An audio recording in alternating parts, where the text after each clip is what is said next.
Before I start this video, I'm going to outline the common pathway for most of the people watching this video, including myself. So sometime during 2022, you found a self-improvement YouTuber. You started watching all their videos, you were implementing what they were saying into your life.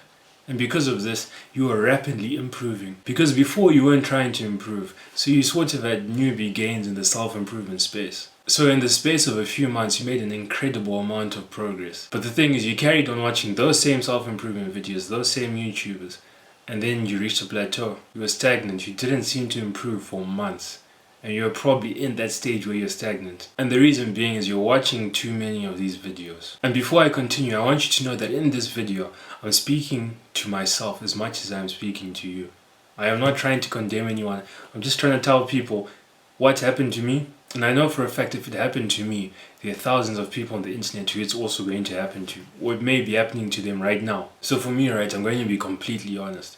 I've watched totally everything under the sun. When it comes to self-improvement, I've watched so many videos that if I see a title, like from any self-improvement YouTuber, if I see the title, I'll know exactly what they're going to say in that video. I will know exactly what advice they're going to give related to the video title. And you're probably in the same position where if you watch a self-improvement video or one of the normal generic self-improvement videos, you'll know exactly what they're going to say. If you're in this position, it means you have all the knowledge, yet you still keep on watching videos that just regurgitate information that you already know.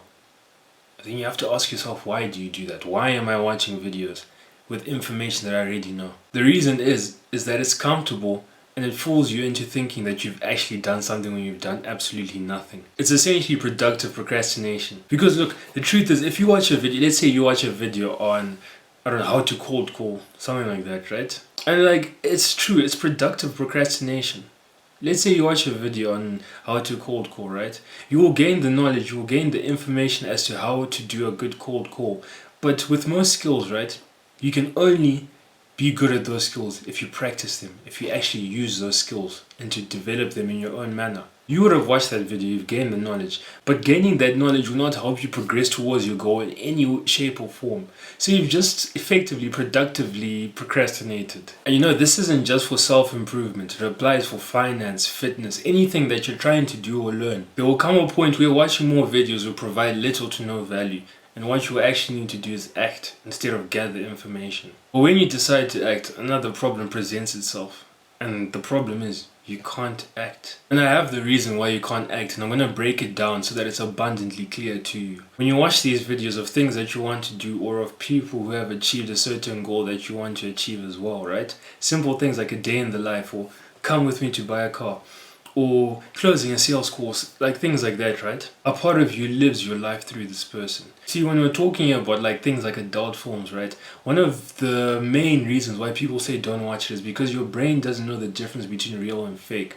So the same thing should apply to this. The same thing should apply to watching people doing things that you wish to do. Your brain doesn't know the difference between real or fake. So there is a part of your brain that will be living your life through that video, that will be living your life through the day in the life video. So when you're watching adult films, you're clearly not doing the thing. You just feel aroused. But in this case of motivational success, you feel this excitement that people mistake as motivation. And that excitement is the excitement that you'd get from finally getting to live that life. Similarly to adult films, dopamine is released when you watch these things. Dopamine is released when you watch someone live the life that you wish to live. So because of this, your dopamine, your main dopamine source, comes from watching other people live the life that you wish to live. And now when you liken that to adult films, you being aroused comes from other people doing something that you wish to do.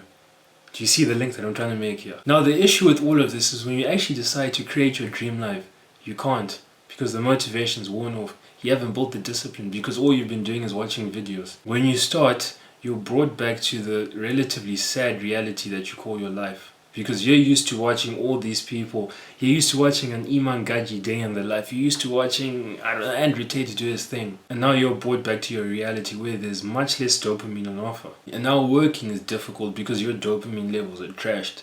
Your main source of dopamine has become watching other people live the life that you want to live instead of it coming from you progressing towards your goals. And my suggestion to all of this is cut out all the motivational crap. Cut out the reels that are motivational. Cut out the day in the lives. Cut out any video where you're watching someone else live their life. Fair enough, it's okay to watch those things once a year. once every few months to refresh what you're going after. But you shouldn't be watching those things every day.